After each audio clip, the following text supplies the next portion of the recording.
Imagine someone earning 5 to 10,000 US dollars in Dubai, coming back to his home country after a few years, exactly the way he came here.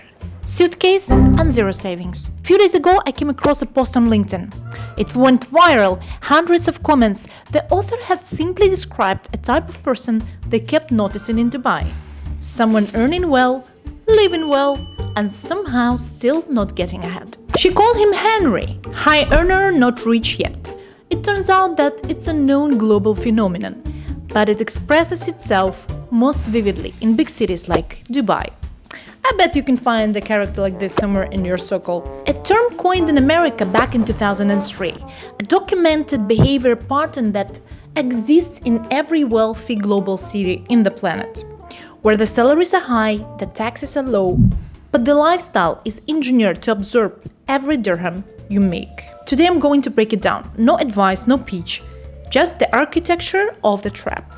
In 2003, Fortune magazine identified a new kind of person emerging in American cities. Not poor, not rich, somewhere in between, and stuck there. A lawyer billing 200 hours a month with no savings. A tech lead at Fortune 500 with no assets. A doctor 10 years into her career, still renting a one-bedroom apartment. They called them Henrys, and at that time, it felt like an American problem, a product of sudden debt, lifestyle inflation, and Wall Street culture. But then something happened. Globalization exported the Henry everywhere.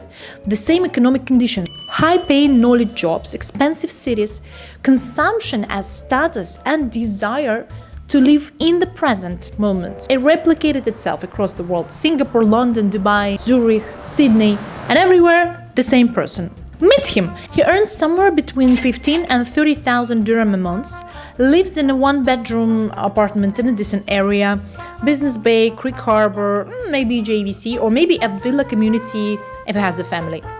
Drives something leased like a Dodge or even Mercedes. Friday brunch is non-negotiable. One trip abroad a year because you have to live now and enjoy life. Shops at Mall of the Emirates, has a gym membership he uses inconsistently. He's been in Dubai for 6 years, has no savings. Not because he's irresponsible, not because he's stupid. He has a master's degree. He reads about personal finance, he knows what an index fund is. But the salary arrives, and somehow by the end of the month, it's gone. Not on anything dramatic, just life, rent, maybe school fees of kids, that weekend in Ras Al Khaimah, that dinner that turned into 3 rounds of drinks. He tells himself, I'll start saving seriously next year. He's been saying that since 2019. Here is where it starts. He lands in Dubai. He's been earning the equivalent of $3,000 to $4,000 a month back home. Decent, but after tax, rent, and transport, there wasn't much left. Then he gets the Dubai offer, tax-free.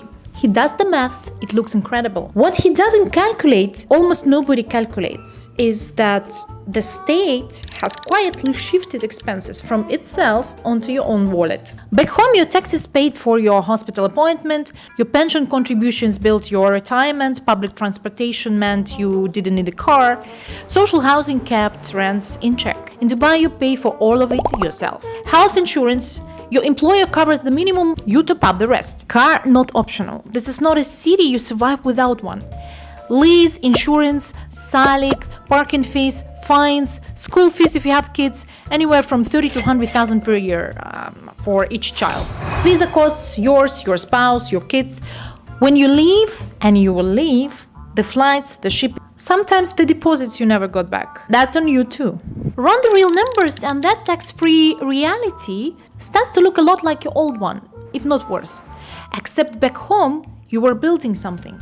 Pension contributions, equity, roots. Here, you're building a lifestyle, which is not nothing, but it's not an asset either.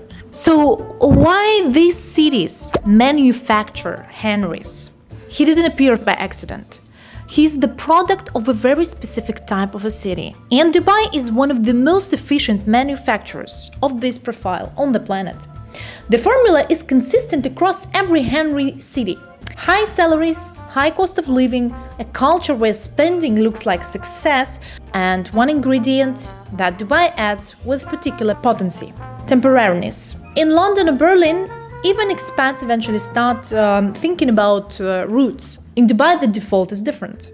I'm here for 2 years, maybe 3, then we'll see. That sentence is the most expensive thing an expat ever says, because 2 years becomes 5, 5 become 10, and the whole time every financial decision is made by someone who believes they're just passing through.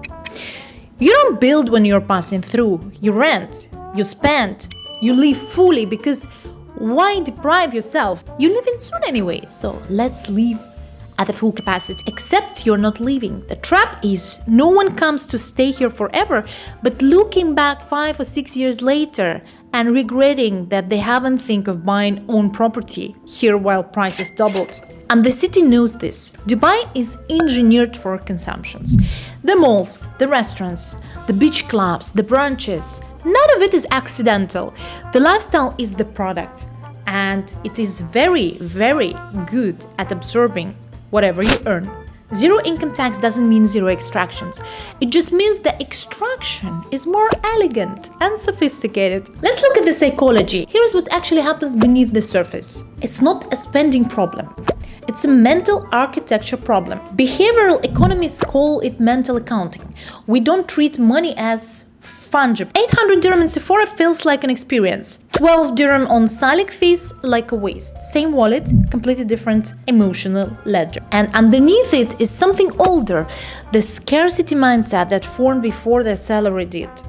You grew up watching your parents count, reuse, negotiate, save the Ziploc bags, and that software is still running, just applied to the wrong numbers. You will drive 20 minutes to avoid a toll and then spend 300 dirhams on a dinner without thinking. The income updated, the instincts didn't.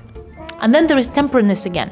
Why build here? Why commit? I'm leaving soon. Which means every year in Dubai is lived like a gap year.